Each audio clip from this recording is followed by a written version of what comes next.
अस्सलाम नाज़रीन, आप देख रहे हैं प्रोग्राम काशिफ अब्बासी के साथ। हमारे आज खुसूसी मेहमान हैं, special guest mister Christian Turner, British high commissioner to Pakistan. Thank you so much mister Turner for वालेकुम अस्सलाम। And it's a very interesting day since the tour was cancelled. English team was supposed to come to Pakistan. And I must ask you before starting the program, do you feel secure sitting in the studio? Do you want me to bring in my security protocol, have gunmen standing behind you, or do you feel secure sitting in the studios? I feel entirely secure. And it is a sad day. It's not an interesting day, it's a sad day. And anyone who loves the sport, I know you do. We have watched games together. I've said before, cricket, hamare hoon mein hai. You know, this is one of the things that binds us together. We are all sad and frustrated. And I'm sure you see that frustration every single day for these past 2 days on television. What everyone is coming out, because everyone was so looking forward to it. It was so difficult that 16 years we have been waiting. 16 years, and also with a lot of difficulty cricket came back to Pakistan. And these decisions have pushed it back. It is affecting cricket in Pakistan. And you know that no one has worked harder than me with my dear friends at the PCB, Ahsan Mani, now Ramiz Raja and Wasim Khan, to try and make this happen. But there is one thing I need to really be clear on. This was not about security.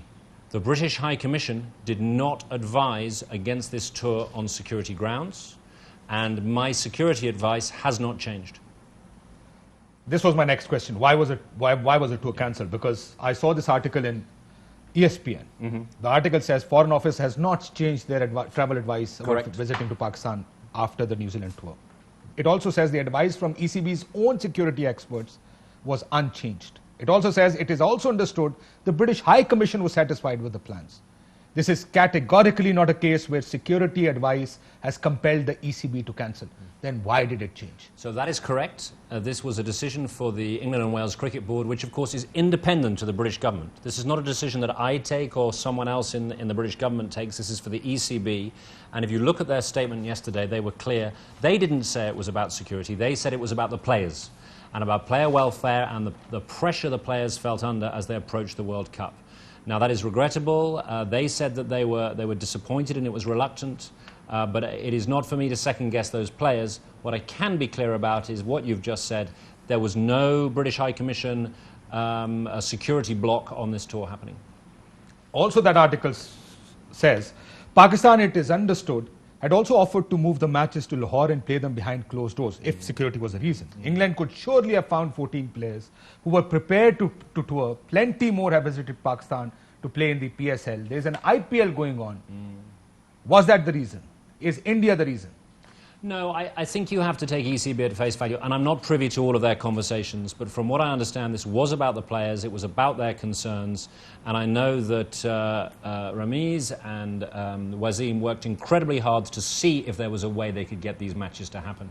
What we do have, though, which I am pleased about, is a strong commitment to make the full tour happen in next autumn in 22. Remember that this was just 3 matches as a warm-up for the World Cup, and the real prize actually is the full 6 weeks, test matches, one-days, T20s, the full format of the game that we need to work to next year. Are you assuring that England team will come to Pakistan for that? Well, look, as of now, I see no reason for that not to happen, and you have my commitment. I will do everything I can to work with PCB and ECB to make it happen. No one, well, you may be happier than me, but you will struggle, because nothing would make me happier as British High Commissioner to welcome cricket back. As an ardent football fan, I watch a lot of English football. These players play for 6 to 8 months every year. In these environments, the environment that you're mentioning, the COVID environment, like it's been mentioned in the bubble. They are in the bubble. Then they go and play World Cups. Last year they played European Championships. These players, these sportsmen have to be ready for. I can't understand why a tour would be cancelled because there's too much pressure on the players. That pressure is part of who you are as a player. Why would it be cancelled? It doesn't help if I come here and criticise certain players, and there's some who travel to the IPL. There are many players that you and I have met here who have loved the league here in Pakistan, have been a central part of the wonderful matches that we've seen. So all I can do is go back to the ECB. That is what they've said. They had a concern about player welfare. There was clearly a concern amongst those players, and they decided as part of their World Cup build-up that it was not viable. But it was not about security. Chairman PCB, Ramiz Raja, made a statement. I'm sure he's also disappointed. Very disappointed. He said, we know who is a friend and who is not. Do you blame him? I mean, Pakistan is desperately trying to get cricket back on track in Pakistan. We bailed out England during the COVID times. That there were times when nobody wanted to go to England because COVID was big. This comparison, this parallel is being drawn in Pakistan, where we bail out friends when they need us, when it's our time where you should have come in, even for 5 days, 4 days, anything that English Cricket Board wanted. I really recognise Ramiz's anger and frustration. I've talked to him a lot in the last few days.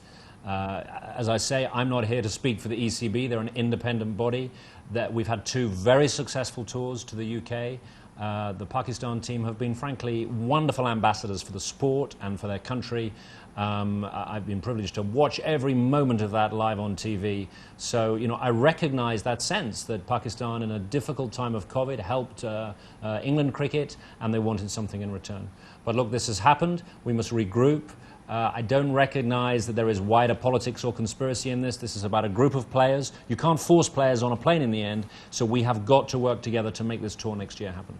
High Commissioner, the problem is this frustration is not just in Pakistan. I've seen a lot of British journalists. Let me mention Peter O'Bone. He's been mentioned in the news. He called it, when he was asked a very direct question, why do you think ECB made this decision? He says, it smells to me as IPL. English Cricket Board is afraid of the players. And then he mentions Indians again, but didn't finish the sentence, and comes down to one sentence which I think is critical in his analysis. He says, we're kicking a friend, and then he says, I will not use a word that I can't say on Sky, but let me say, we are kicking a friend in the teeth here because of India. That is the sense within your British community, the journalist community. He's not the only one. I've read other people drawing that parallel, that Indian League, India, is the one which is pushing you to do this. Yeah. So look, Peter is a great advocate of cricket in Pakistan, has long been a friend of this country. He is a journalist, I'm a diplomat, so you wouldn't expect me to use exactly the same language he does.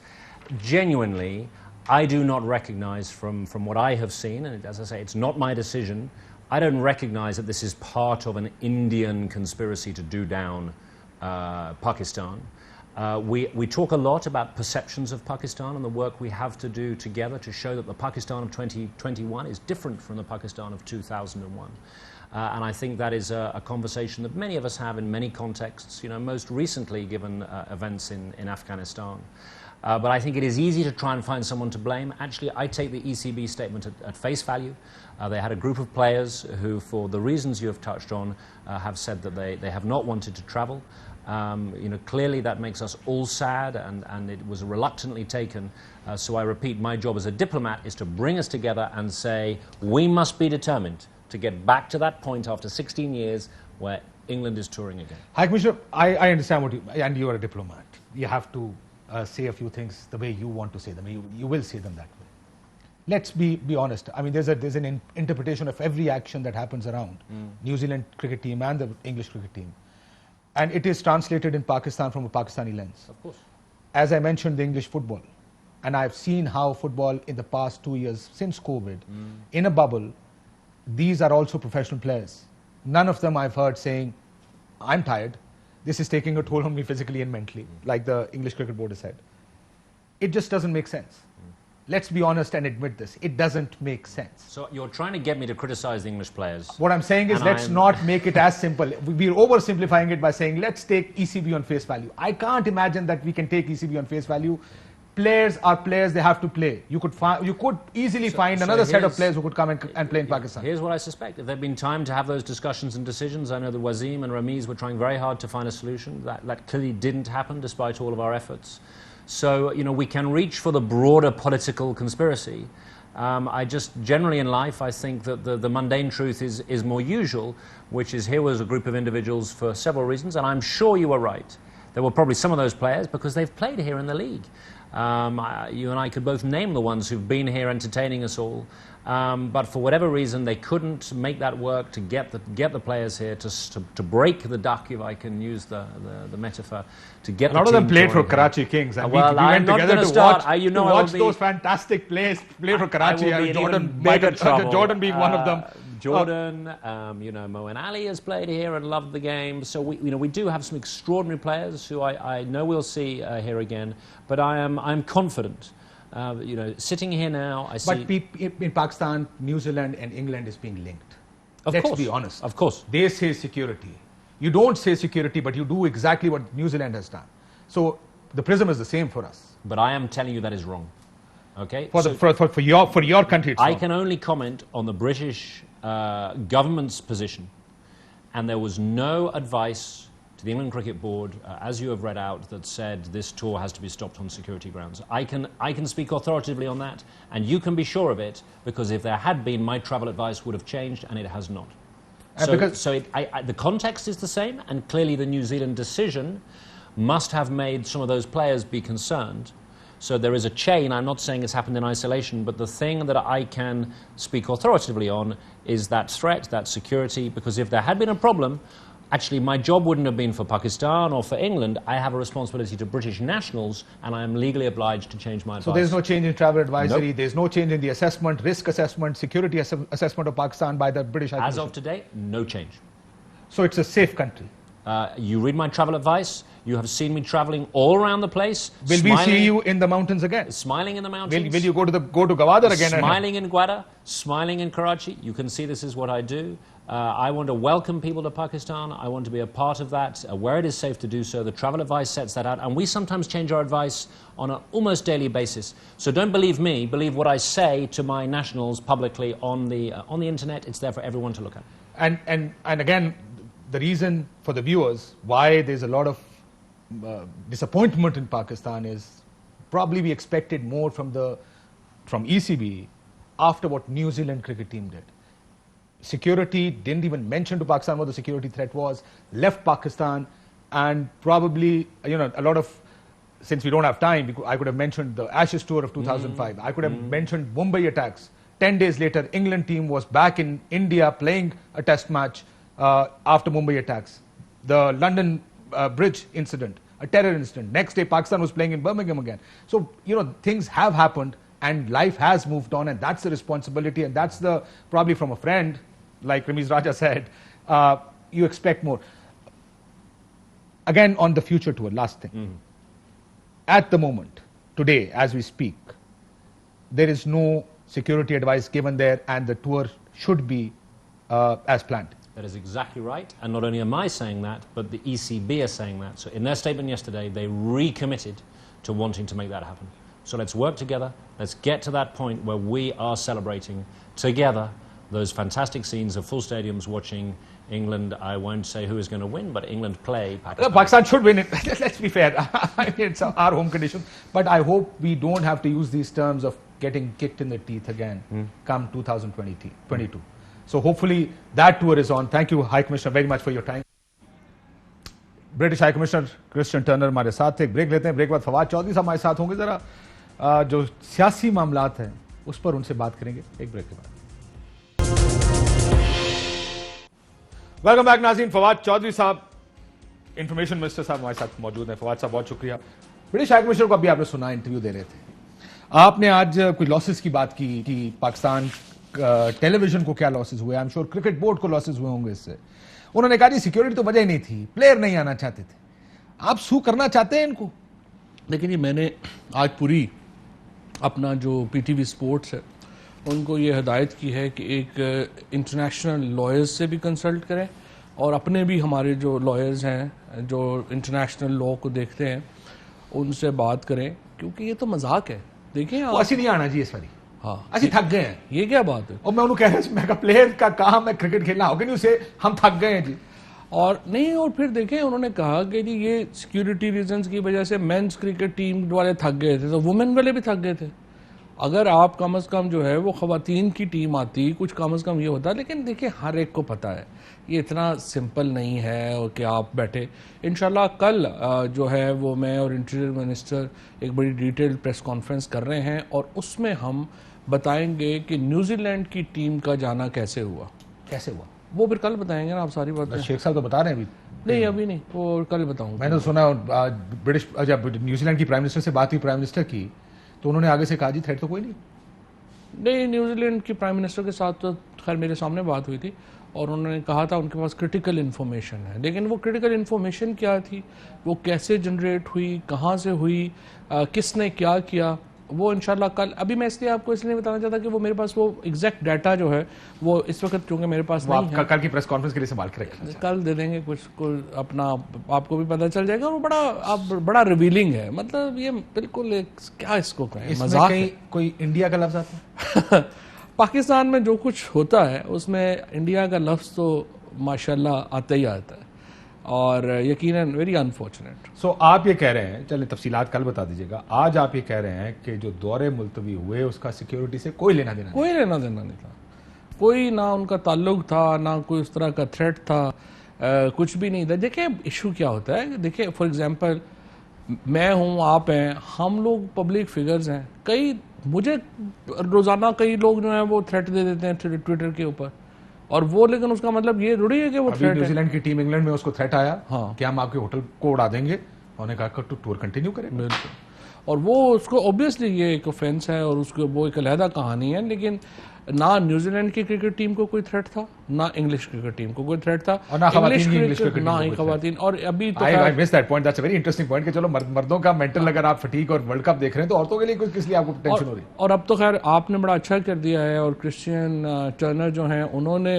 ये जो अपनी एक video भी जारी की है और आपसे बात भी की है, इसका मतलब ये है कि ये मेरे ख्याल में तो हमारा केस और तगड़ा हो गया है, क्योंकि देखें ना सिर्फ 20-25 करोड़ रुपया तो सिर्फ हमारे पीटीवी स्पोर्ट्स को लॉस हुआ है, और इसके अलावा पीसीबी का लॉस अलहदा है, वो कंपनियां जिन्होंने इतना यहाँ पे एडवर्टीजमेंट बुक की हुई थी उनका लॉसेस जो हैं वो अलहदा हैं। So it's not a joke कि आपको अचानक जो है ख्याल आ गया है। सो अगर आप कहीं और से आपको इससे ज़्यादा पैसे ऑफर हुए हैं तो आप हमारा नुकसान पे पूरा करें, बड़ी सिंपल बात है।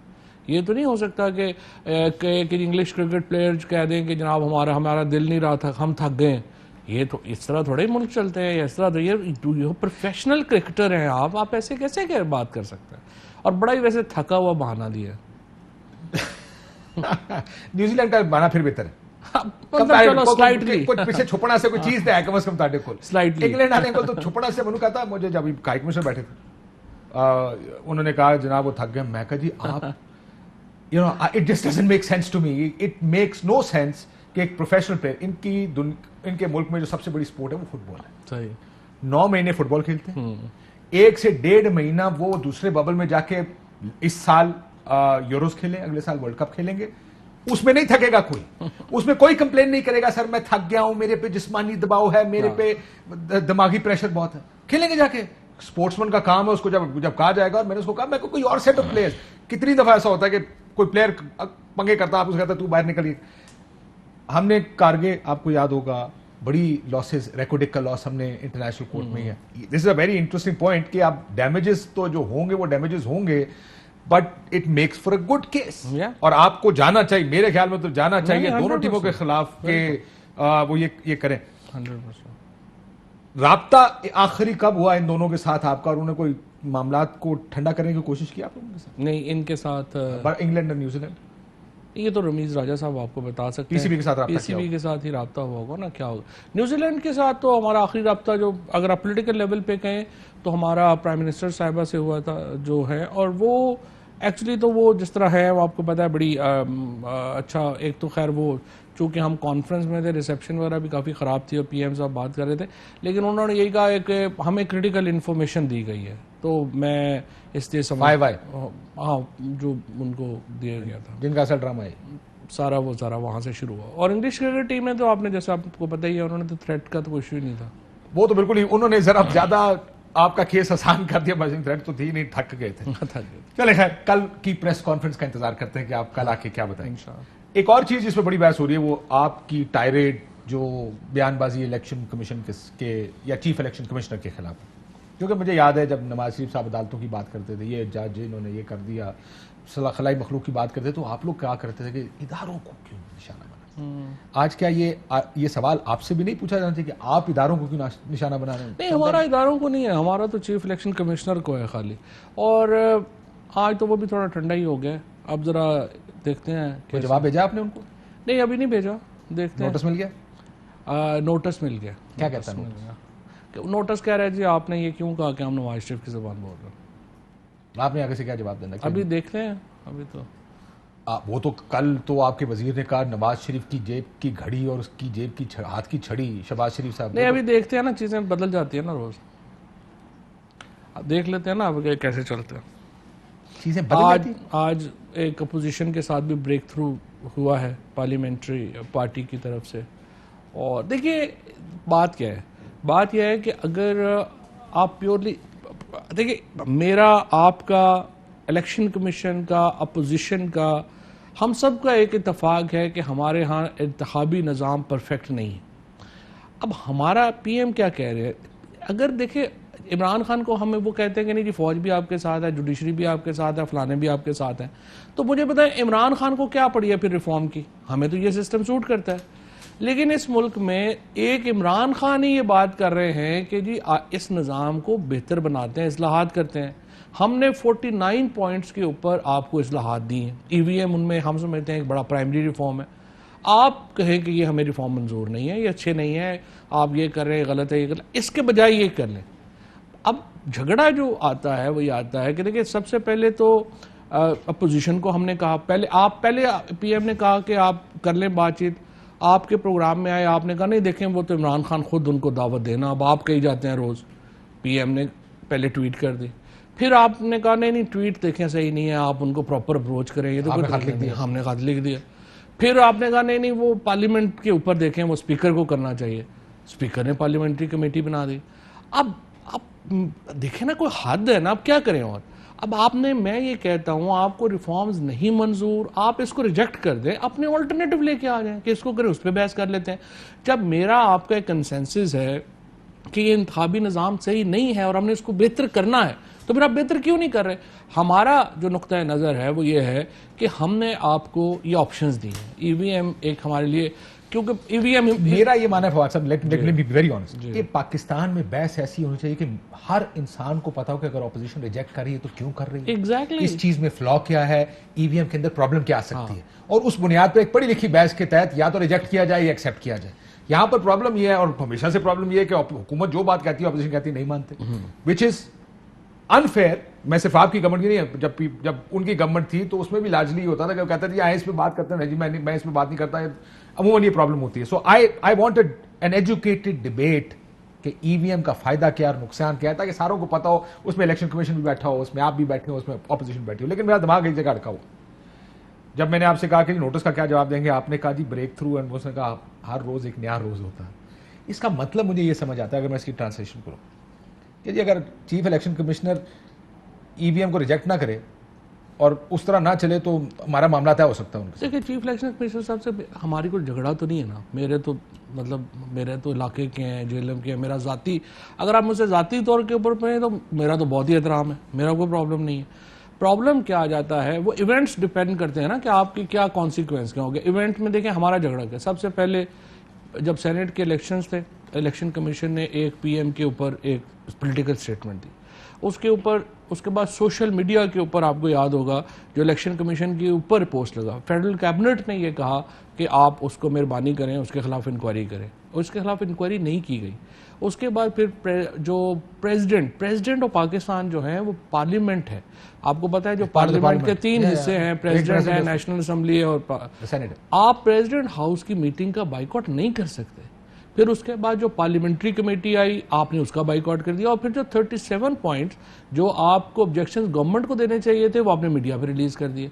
हमारा ये 5 पॉइंट्स के ऊपर जो है वो बड़ा स्पेसिफिक उनके साथ जो है वो पॉइंट ऑफ व्यू डिफरेंस है, और वो उसके ऊपर मैं समझता हूँ इलेक्शन कमीशन की गलती है। वो कैसे, हम भी कई जगहों पे गलत होंगे। आपने ये भी कहा, मैं प्रेस कॉन्फ्रेंस आपकी सुन रहा था, कि मेंबरान जो इलेक्शन कमीशन के उनको चाहिए कि देखें, क्या कोर कमांडर्स को कह सकते हैं सर अपने चीफ को देखेंगे? ये तो कोर कमांडर नहीं है ना, फर्क है। अब इसलिए अच्छा, ये वन अमंगस्ट इक्वल्स की बात है, इसलिए आप ये कह सकते हैं, लेकिन इदारे के अंदर किसी को कहना कि अपने साहब को देखो क्या कर रहा है। 100% देखिए, मैं आपको बताऊं, जजेस का और इलेक्शन कमीशन का ये बहुत इंपॉर्टेंट रोल है। जजेस should not let chief justice के वो अपनी मर्जी से हर फैसले जो है वो पूरा निज़ाम ही ऊपर नीचे कर दें, और ना ही इलेक्शन कमीशन के जो मेंबरान हैं उनका ये काम है कि वो इलेक्शन कमीशन को ये अलाउ करें कि वो सारा करें, because as you said they are first among the equals. वो आर्मी चीफ वाला साहब नहीं है, आर्मी चीफ तो He's the head of he's the boss. institution. His He word is not the head, he's one amongst five. Exactly. अच्छा, अब एक और बड़ी इंपॉर्टेंट बात है, for But he's still example the chief election commissioner. देखें उसके मेंबरान को कहना कि सर आप देखें आपका 100% मैं उनको कहा तो जा सकते, बट ये एक अच्छी चीज नहीं है ना कहना किसी को। अब वो फिर वो अच्छी चीज कभी नहीं होनी चाहिए। अगर इलेक्शन कमीशन जो है वो एक तो आग लगा देंगे, ये कहते हैं, ये कहना ठीक है नहीं, वो ठीक है, वो लेकिन वो कॉन्टेक्स्ट होगा ना कोई। वो आजम किस सवाती- कॉन्टेक्स्ट में ये ठीक है? अब मैं था नहीं ना वहां पे आजम सवाती साहब के। अगर किसी भी कॉन्टेक्स्ट में कहो ये ठीक है, पता नहीं अब उन्होंने आगे क्या बात की थी, क्या हुआ था, मैं भी उधर नहीं था, आप भी उधर नहीं थे, तो हमें पता नहीं ना बैकग्राउंड क्या था। कि तलखी मैं तो कह रहा हूं कोई भी बैकग्राउंड हो तलखी हो जाएगी, कहना किसी इदारे को आग लगा देंगे ठीक है। नहीं नहीं वो ठीक नहीं है, लेकिन बात यह है बड़ी कि मेहरबानी। कोई बात होगी ना, कोई वजह होगी, लेकिन बार उसको आगे लेके। अच्छा, लेकिन मेरी जिस तरह से मैं ये कह रहा हूँ, अच्छा ईवीएम के ऊपर भी देखिए वज़ीर आज़म क्यों इंसिस्ट कर रहे हैं। हम अगर हम इतने वेल ट्रेंड सिस्टम में, तो अभी तो हमें मौज है। प्रॉब्लम ये है जो जुडिशल कमीशन जो हुआ था उनका नासिर साहब का, जिस नासिर मुल्क साहब का, उसकी अगर आपने रिपोर्ट पढ़ी हो तो जो 70% झगड़े हैं इलेक्शन की रिगिंग के, वो होते हैं 5 बजे जब ख़त्म होता है इलेक्शन और सुबह तक जब नतीजा नहीं आता उसमें। ईवीएम क्या है, हम कैलकुलेटर, हमारे बाप दादा भी कैलकुलेटर इस्तेमाल कर रहे हैं। उन्होंने ईवीएम क्या किया है, कैलकुलेटर उसमें लगा दिया है आपके वोट बॉक्स में। और क्या टेक्नोलॉजी उन्होंने की है, या तो आप इंटरनेट लगा रहे हों, वो उसको कर रहे हों। उससे क्या हुआ है कि आप 5 बजे आपका इलेक्शन ख़त्म होगा, 5:30 बजे तक आपके पास पूरे मुल्क का रिजल्ट होगा। सिर्फ झगड़ा जो पोस्ट एक पोलिंग झगड़े हैं, इस मुल्क में आता वो प्रॉब्लम खत्म क्या हो है? जाएंगे। फवाद साहब, प्रॉब्लम ये है कि आपने ये भी बताया, मैं one of the first press conferences you did, आपने कहा कि जी एक तरफ तो ईवीएम आपको नतीजा दे देगा, दूसरी तरफ जो पेपर ट्रेल है वो तो आपके पास वो मौजूद भी होगी, मौजूद है। जो कि बाद में आपको मिल सकती है, जिसमें इलेक्शन कमीशन के मेंबरान, क्योंकि जब वो डालेंगे तो एक वोट काउंट अलहदा होगा और ईवीएम अपना काउंट अलहदा करेगी, ज़ाहिर है इसी तरह का प्रोसेस होगा ना। प्रॉब्लम यहां पर यह है कि जो आपके हल्के में अगर किसी चीज पर आपको एतराज हो गया तो यहां तो फैसला होना चाहिए 4 महीने में। कोई ट्रिब्यूनल 4 महीने में फैसले नहीं करता, लोगों को सुप्रीम कोर्ट जाना पड़ता। ये भी मसला है ना। तो अगर तो किसी ने, जो कि अगर आप ये कह रहे हैं ना, खदशा है recounting कि की ये बात। रिग हो सकता है, तो किसी ने दरखास्तें नहीं सुननी है, किसी ने 4 महीने में फैसले नहीं करने हैं, ये मामले लटक जाएंगे। तो बड़ा सिंपल है ना। अपोजिशन को, जिस तरह आपने पहले बात की कि इसमें पढ़ी लिखी डिबेट होनी है, opposition should have come up with amendment कि जनाब जहां पे एक बंदा इससे रिजल्ट को मानने से इनकार करेगा, डिस्ट्रिक्ट रिटर्निंग ऑफिसर उसका नतीजा ये announce announce नहीं करने करेगा। से पहले काउंट करके कागजों का फिर करेगा। हाँ, तो क्या उसका सिंपल- नतीजा अनाउंस नहीं होगा? एक दूसरा आप ये भी कर सकते हैं, किसी हल्के का नतीजा अनाउंस ना करें अगर उस पर डिस्प्यूट आ गई है या इस किस्म की कोई नहीं, चीज आ अगले गई, दिन डिस्क्रिपेंसी आ गई है दोनों नतीजे के। दोनों देखिए इसमें है क्या इशू। क्या अभी होता क्या है कि बैलेट पेपर भी तो उठा के, वो बैलेट बॉक्स भी तो उठा के लोग भाग जाते हैं ना। इसमें क्या है, इसमें ये जो बैलेट बॉक्स है ये सील्ड है, ये खुल ही नहीं सकता, ठीक है ना। आपने वोट डाल दिए, वो बैलेट बॉक्स सील्ड है, वो बिल्कुल कोई और नहीं खोल सकता सवाए उसके इलेक्शन का जो डिस्ट्रिक्ट रिटर्निंग ऑफिसर है उसके। आपने पोलिंग स्टेशन, सबसे ज्यादा झगड़े होते हैं पोलिंग स्टेशन पे। पोलिंग स्टेशन के ऊपर आपको काउंट मिल गया, उसके बाद आप डिस्ट्रिक्ट रिटर्निंग ऑफिसर के पास गए, वहां पे आपने कहा जी ये फर्क है सिर्फ 2100 वोटों का।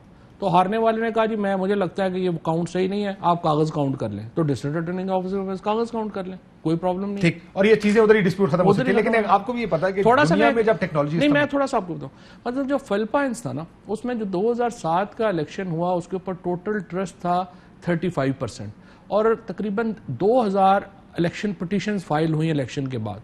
जब ईवीएम उन्होंने इंट्रोड्यूस कराया 2010 में ईवीएम पे ऊपर इलेक्शन हो गए, 2017 में ईवीएम पे ऊपर, 2017 तक पहुंचते रिटर्निंग ऑफिसर वहां पे मर्डर हो रहे थे, 300 रिटर्निंग ऑफिसर मर्डर हो रहा था एवरेज। वहां पे कोई मर्डर खत्म हो गए, उनकी जो ट्रस्ट था वो 79% पे पहुंच गया और जो आपका जो डिस्प्यूट्स थे वो 0 पे आ गए। लेकिन आपका ये उम्मीद कि अगले इलेक्शन में ईवीएम इस्तेमाल होगी, पूरी दुनिया में इंक्रीमेंटली ईवीएम का इस्तेमाल शुरू हुआ। आपको पायलट प्रोजेक्ट करना सही। पड़ेगा, कहीं हल्के छोटे हल्के में इस्तेमाल करना पड़ेगा, किसी ये कंटोनमेंट इलेक्शंस में इस्तेमाल कर सकते थे। अगर ये आप एक्सपर्टाइट भी करें तो शायद 2028 के इलेक्शन से पहले ईवीएम इस्तेमाल नहीं हो पाएगी पाकिस्तान। अच्छा नहीं, ये मैं आपको बताऊं, ये बात आपकी बिल्कुल ठीक है कि इसको इंक्रीमेंटल करना चाहिए था। अब फैसला क्या हुआ, 2011 में इलेक्शन कमीशन को कहा गया कि आप इसके इंक्रीमेंटल इस्तेमाल करें। उन्होंने चकवाल में और पेशावर में 2 इलेक्शनों में ये ईवीएम यूज़ की, उसके बाद उन्होंने यूज़ ही नहीं की। 2011 से लेके 2021 हो गया है, अब 10 साल हो गए हैं। इलेक्शन कमीशन का काम था ना कि उन्होंने करना था, उन्होंने किया ही नहीं। अब भी हम ये कह रहे हैं, मैंने पूरी आपकी बात से अगेन आई टोटली एग्री, मैंने ये किया है, मैंने ये 2 कंपनीज को मैंने कहा है कि भाई आप अपनी मशीनें हमें दें। अब हम अगले महीने कोशिश कर रहे हैं 3 इलेक्शंस इसके ऊपर कराने की, उसके बाद जो बाई इलेक्शंस आ रहे हैं हम वो उसके ऊपर कराएंगे, और इससे पहले तकरीबन बार्स के इलेक्शन करा लें, इस तरह के छोटे छोटे इलेक्शन करा के उससे बड़ा एक एक्सपीरियंस और कॉन्फिडेंस आएगा।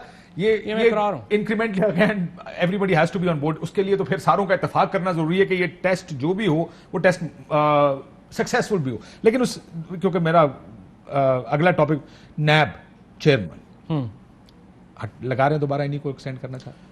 अच्छा, उसमें ना एक लीगल प्रॉब्लम क्या, जो लॉ है वो कहता है नंबर 1 4 साल आप जब चेयरमैन होंगे आप रिटायर हो जाएंगे, उसके बाद जो अगली अपॉइंटमेंट होनी है वो होनी है लीडर ऑफ अपोजिशन के कंसल्टेशन से। अच्छा, और लीडर ऑफ अपोजिशन के बाद तो करनी कोई नहीं, लीडर ऑफ अपोजिशन के बाद लॉ का खामोश हो जाता है। जिस तरह इलेक्शन कमीशन का लॉ है ना, जिस तरह अभी शहबाज शरीफ साहब नहीं माने हमारे नामों के ऊपर और वो कमेटी में चला गया है, नैब के लॉ में ये भी नहीं है। तो प्रॉब्लम ये है कि हम शहबाज शरीफ साहब के उससे कंसल्टेशन करें। शहबाज शरीफ जो हैं वो एक्यूज्ड हैं नैब के, इन्हीं चेयरमैन नैब ने और पूरी नैब ने उनके ऊपर केसेस बनाए हुए हैं, उनका केस वो गिल्टी उसमें प्रूव हो चुके हैं, वो अदालतों में रेफरेंस नहीं नैब की इन्वेस्टिगेशन में हो गए हैं ना। He is not guilty unless through a court of law. नहीं, basic concept guilty का तो वो है। नहीं, मैं आपको दोबारा समझाता हूँ। नैब जो इन्वेस्टिगेटिंग उसमें उन्होंने कहा कि उन्होंने गिल्टी डिक्लेयर कर दिया। बट गिल्टी मैंने कहा गिल्टी की डेफिनेशन तो ये है कि जब तक कोर्ट ऑफ लॉ नहीं कहेगा तब तक गिल्टी नहीं, आप समझे ना, वो मुल्जम हो गया ना, मुल्जिम से मुजरिम तक का सफर कोर्ट के थ्रू मुजरिम हो गए। अब यहाँ पे आगे कोर्ट शुरू हो गई। अब वो उनसे इमरान खान कहते हैं कि मैं उससे पूछ के क्यों इन्वेस्टिगेशन का ऑफिसर लगाऊं। ये तो ऐसी है ना, चोर से कहूं बताइए भाईजान आपकी तफ्तीश कौन करेगा, ये तो नहीं हो सकता। लिहाजा इसके ऊपर हम बिल्कुल लेकिन चोर की डेफिनेशन ये नहीं है कि नैब किसको चोर कहता है, चोर की डेफिनेशन ये है कि कोर्ट किसको चोर नहीं, लेकिन आपने जो थानेदार है अगर उसमें उसकी तफ्तीश चल रही है तो उस थानेदार तो नहीं लगा देना ना चोर की मर्जी का। प्रॉब्लम ये है ना, आप इस वक्त अगर चेयरमैन नैब हम शहबाज शरीफ से पूछ के लगाएं तो ये तो मजाक होगा। सो शहबाज शरीफ साहब जो या तो अपोजिशन लीडर चेंज कर दें वो, और कोई ऐसा बंदा PMLN आगे नॉमिनेट कर दे लीडर ऑफ द अपोजिशन जिसके ऊपर कोई नैब का केस। सुप्रीम कोर्ट ने तो कहा था कि मीनिंगफुल कंसल्टेशन जरूरी है, मीनिंगफुल कंसल्टेशन। हाँ, तो वो ये तो सुप्रीम कोर्ट का फैसला, नैब के कानून को छोड़ दें या कानून छोड़ दें, सुप्रीम कोर्ट इस ये पीपल्स पार्टी के दौर में ही कह चुका है कि मीनिंगफुल कंसल्टेशन। हाँ, तो वो तो लॉ ही की इंटरप्रिटेशन है ना। तो मीनिंगफुल कंसल्टेशन तो आपको करनी पड़ेगी, आप तो नहीं कह सकते कि हम नहीं करते। नहीं, ये देखिए कॉन्फ्लिक्ट है और इसमें हमें लॉ चेंज करना पड़ेगा। लेकिन जब तक लॉ नहीं चेंज करते, कानून नहीं बदलते, कानून तो यही है, तो बदल रहे हैं ना। लेकिन जब तक नहीं बदलते यही कानून है, आपको कंसल्टेशन करनी पड़ेगी, आपको सब मुज़ाकरात करने पड़ेंगे। महीना भी तो पड़ा है ना, देख लेते हैं इसको भी देख लेते अगर हैं। यही नैब चेयरमैन अब अक्टूबर की 8 तारीख है, मैं महीना थोड़ी है, अब तो 20 दिन रह गए पीछे। नैब न्याजी गठजोड़ के नारे लगते हैं, ऑपोजिशन लगाती है।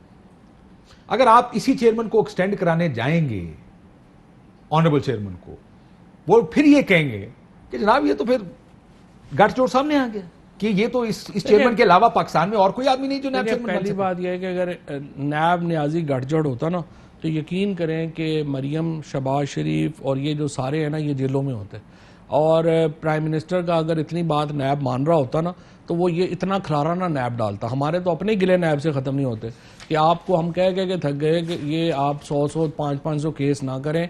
आप अंदाज़ा लगाएं कि मरियम नवाज जिस केस में सामने गिल्टी हैं, कैलिबरी फॉन्ट जहाँ पे उन्होंने जालसाजी की और एक कैलिबरी के जब वो फॉन्ट ही नहीं थी तो आपने तो सारा पैनामा कवर किया था कि कैसे उन्होंने जाली कागजात पेश किए, वो रेफरेंस नहीं बनाया नैब ने। यार एक चीज़ का मुझे पता नहीं, मुझे एक बात बताएंगे, हेलीकॉप्टर केस खत्म हो गया प्राइम मिनिस्टर? वो तो खत्म हो गया, तो उनके ऊपर नैब का कोई केस नहीं, PM के ऊपर कोई केस नहीं ना। लेकिन बाकी जो केस अच्छा, और दूसरा केस भी मैं आपको बताऊं, एक तो है ना कि किसी ने जाके दरखास्त दे दी, वो केस नहीं है। नैब ने इंक्वायरी की, उसके बाद इन्वेस्टिगेशन में हुआ तो फिर आप उसको कहेंगे कि ये केस नहीं, उसके बाद रेफरेंस ही फाइल होता है ना, फिर अक्सर केसेस में रेफरेंस ही फाइल नहीं हुए ना अभी तक। देखिए शायद खाकान अब्बासी का केस है, एहसन इकबाल का केस है, रेफरेंस उसमें हो गया फाइनली, लेकिन एहसन इकबाल साहब के केस में मेरे ख्याल अभी तक रेफरेंस फाइल नहीं हुआ। रेफरेंस मेरा ख्याल उसमें भी फाइल मेरा नहीं है, I will check again, but मुझे नहीं लगता कि एहसन इकबाल के केस में वो बुलाया जाता है उनको इंक्वायरीज के लिए, लेकिन बहुत से केसेस में रेफरेंसेस फाइल नहीं होते। लेकिन कमिंग बैक टू इट, क्या आप इस चेयरमैन को एक्सटेंड करना चाहते हैं? नहीं, देखिए अभी इसमें कानून अपनी जगह नहीं, उसमें हुआ यह है कि हमने अभी लॉ मिनिस्टर और अटॉर्नी जनरल को एक रेफरेंस भेजा है प्राइम मिनिस्टर ऑफिस ने, और उनसे यही कहा है कि देखें ये इनसे हम कंसल्टेशन नहीं करना चाहते because he is an accused.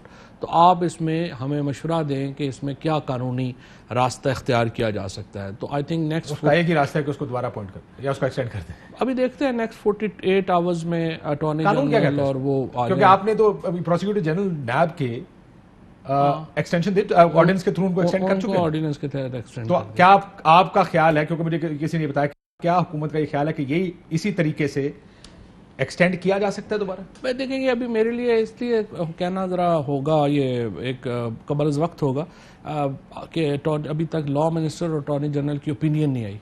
उनकी ओपिनियन आती है अगले 48 घंटे में, तो फिर इस पे बात करते हैं। चलिए मैं एक ब्रेक ले लूं, ब्रेक के बाद वापस आते हैं।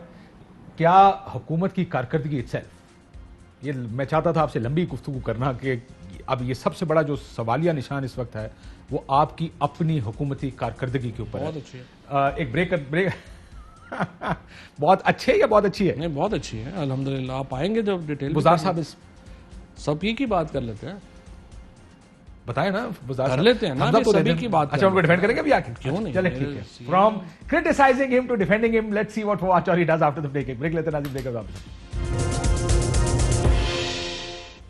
वेलकम बैक नाज़रीन। फवाद साहब, अब हुकूमत की जाहिर है आप लोग कल, आज भी एक प्लान था कि हुकूमत की कारकर्दगी और अगले कल 2 हम साल- कर रहे हैं, कल प्राइम मिनिस्टर साहब कर रहे हैं, मैंने सुना है, वो भी इस तरह का इवेंट कर रहे हैं। लेकिन 2 साल ये जो कंटोनमेंट इलेक्शंस हैं, अगले 2 साल का कंटोनमेंट इलेक्शंस जो हैं, क्या ये एक रियलिटी चेक नहीं है आपके लिए कि हालात नहीं, अच्छे तो नहीं हैं? कंटोनमेंट जीते हैं हम, सारा कहाँ हारे हैं, सवाए 2 हल्के। मुल्तान आप जीत गए, नहीं, 2 लाहौर हल्के आप हम जीत गए, नहीं, हम पिंडी आप जीत, अच्छा ये तो सारे हारे हुए। नहीं 2 हल्के हम, आपका जेलम फेस सेविंग थी, खारियां फेस सेविंग थी। नहीं, ऐसा नहीं था। देखें हम 2 हल्के आ रहे हैं, एक साहब का जो कंटोनमेंट था लाहौर का, एक रावलपिंडी हम, ये दो मैं आपको बताऊं, जो मुल्तान है उसमें जो इंडिपेंडेंट्स जीते हैं वो हमारा जो MNA MPA है वो उनके 4-5 उनके कैंडिडेट, बाकी ऑपोजिशन के तो फिर कैंडिडेट। ये ना वो 2 तो हमारे भी जीत गए ना, तो 7-2 है ना फिर तो असल में इशू ये है कि ये जो लाहौर और रावलपिंडी के 2 हलकों में इलेक्शन जो है वो हमारे हैं। लेकिन देखें ना, एक आपकी मर्जी है कि आप इसको किस तरह से इंटरप्रेट करें, but once again it is proven कि अगर पाकिस्तान भर में कोई एक सियासी जमात है तो वो PTI है, नेशनल पार्टी जिसको आप कहते हैं। National party. लेकिन तो मैं इसको एक और सिर्फ तरीके से PTI इंटरप्रेट करता हूं, मुझे हेल्प करें इसकी इंटरप्रिटेशन। ये आपका कोर वोटर था, पढ़ा लिखा, मिडिल क्लास, वर्किंग क्लास, ये कोर वोटर था PTI का कम 2013 इलेक्शन या 2018 नहीं, वो तो हम PM उस हल्के से साद रफीक इलेक्शन हारे थे, वो तो उस वक्त जीते भी थे हमारा- PM? नहीं, वैसे इलेक्शन जीत गए थे, बट कंटोनमेंट में तो उस वक्त भी हमारा हाल नहीं था। उसमें प्रॉब्लम है, उसमें जिस किस्म का वोटर आप समझ रहे हैं ना, वैसा वोटर नहीं है कंटोनमेंट का, लाहौर का। वो वोटर जो है वो दूसरा तरह का वोटर है, उसके पास बड़ी मेहनत करनी पड़ती है, इलेक्शन में जाना पड़ता है, vote to vote. I must say Saad Rafiq साहब जो हैं वो बड़े अच्छे कैंपेनर, मैनेजर बहुत अच्छे मैनेजर election का। आप भी उनको जानते हैं, मैं भी जानता हूँ, इज अ वंडरफुल मैंने कैंपेनर। तो रियाज सादिक साहब के बाय इलेक्शन में उनको देखा था, how well he manages elections, तो लाहौर के ये इलेक्शन। बेसिकली अगर इसको नून लीग की कामयाबी मतलब वो समझें तो वो कह लें तो कह लें, पढ़ी लिखी मिडिल क्लास का तो आप भी आज भी जिक्र करते हैं अपनी प्रेस कॉन्फ्रेंस में। तनख्वाहदार तबका जिसको, जो आपसे बदजन हो गया है, जो कोर वोट था PTI का, बिल्कुल ये बात तो उसको वापस कैसे आपने कहा वापस लाने की कोशिश करेंगे? किसानों के बारे में पीपल्स पार्टी कहती थी जी रूरल हम नहीं हार सकते, हमने किसानों को बड़ा पैसा दिया, रूरल ने उठा के बाहर फेंक दिया। एक सीट पंजाब में अहमद महमूद साहब और उनके बेटे की, 2 सीटें मेरे ख्याल है पूरे पंजाब में जीते थे 2013 के इलेक्शन। ओपिनियन जो है ना वो तो ये तबका बनाता है ना, जो कि ब्लू कॉलर जिसको हम कहते हैं, जो मतलब आप समझें कि जो 50,000 से 1.5 लाख रुपया कमाने वाला बंदा है, ये एक्चुअली ये इसको असल में तकलीफ है, मुझे कोई शुबा नहीं है, और ये बात इसमें यकीनन है कि, लेकिन एक ओवरऑल सर्कमस्टांसेस हैं जिनसे हम जो है वो लड़ भिड़ रहे हैं। दुनिया में एक इन्फ्लेशनरी महंगाई क्यों नहीं कंट्रोल हुई? क्योंकि दुनिया में एक इन्फ्लेशनरी सेटअप है ना, लेकिन हमारा हमारा महंगाई दुनिया से लेना देना कोई नहीं ना। नहीं ना, क्यों? अभी ताजिकिस्तान में देखें चीनी 35 रुपये पाकिस्तान से महंगी है। अभी देखें पूरी दुनिया में ये चीज़ें महंगी हुई हैं। हम 70% तो दालें इंपोर्ट करते हैं, न्यूजीलैंड ऑस्ट्रेलिया से हम दालें समझ में आती है, ऑयल समझ में आता है जो आप इंपोर्ट करते हैं, जो बाहर से मंगानी है वो तो डॉलर से पैक्ड तो है। हम क्या बाहर से नहीं मंगा रहे इस वक्त, हर चीज़ तो बाहर से मंगा रहे हैं। चीनी भी अभी हमने रोकी है ना एक्सपोर्ट करते हुए, अभी हम जो है इंपोर्ट की है, अभी भी इंपोर्ट की है, 2 बार इंपोर्ट की है। हमारे यहाँ जो प्रॉब्लम आ रहा है कि पिछले इन्होंने 20 सालों में जो हमने अपनी जो कोर एग्रीकल्चर पे हमने तवज्जो नहीं दी, उसकी वजह से देखें हम वीट बाहर से, गंदम हम बाहर से मंगा रहे हैं। Part of it part of it. देखें पीपल्स पार्टी के अदवार में और नून के अदवार में 3 साल ऐसा होता रहा कि जितनी गंदम हम एक्सपोर्ट करते हैं उतनी, क्योंकि हम एक्सपोर्ट कर देते हैं क्योंकि हम मार्केट लूज नहीं करना चाहते, इसीलिए उतनी गंदम जब शॉर्ट हो जाती है तो पाकिस्तान मंगाते हैं। जरूरत नहीं है हमारी, क्योंकि हम एग्रो बेस्ड इकोनॉमी है, ज्यादा पैदावार होती है तो हमें एक्सपोर्ट करनी पड़ती है, हम अपनी मार्केट लूज ना करें, इसलिए ये काम होता है। You agree with that right? ये नहीं कि हम शॉर्टेज है कोई पाकिस्तान में, नहीं उस तरह अभी शॉर्टेज नहीं है, लेकिन देखिए ना प्रॉब्लम, और बम्पर क्रॉप्स के तो नारे मारे थे आप। और दूसरा ये जो अभी आपने पहले बात की ना, वो एक बड़ी मेजर डिबेट है पाकिस्तान में कि आपने अपना रूरल सेक्टर, उसको अगर आपने लेट से प्रोटेक्ट करना है, अगर आप 1200 रुपए की गंदम थी जब हम आए थे, अभी आप हो गई है 2000 रुपए की, तो आपने 800 रुपया जो रूरल इकोनॉमी में गया है, अगर आप उसको कंट्रोल कर लें तो आपकी गंदम अर्बन में सस्ती हो जाएगी। दूसरी तरफ इसी तरीके से वही आपका जो है बाकी जो मामलात हैं जो रूरल इकोनॉमी की, गन्ना 135 रुपए का था जो अब 300 रुपए पे चला गया और उसकी वजह से चीनी जो है वो महंगी हो गई है। अब ये एक डिबेट है, इसको बैलेंस करना कि आपने अर्बन सेक्टर को कहाँ पे रखना है और रूरल को कहाँ पे रखना है। लेकिन अहम तरीन खबरें अब एक क्लिक की दूरी पर, आपके पसंदीदा टॉक शोज हों या अहम मुल्की या गैर मुल्की शख्सियात की न्यूज कॉन्फ्रेंसेस, हर लम्हा बाखबर रहने के लिए सब्सक्राइब करें हमारा YouTube चैनल।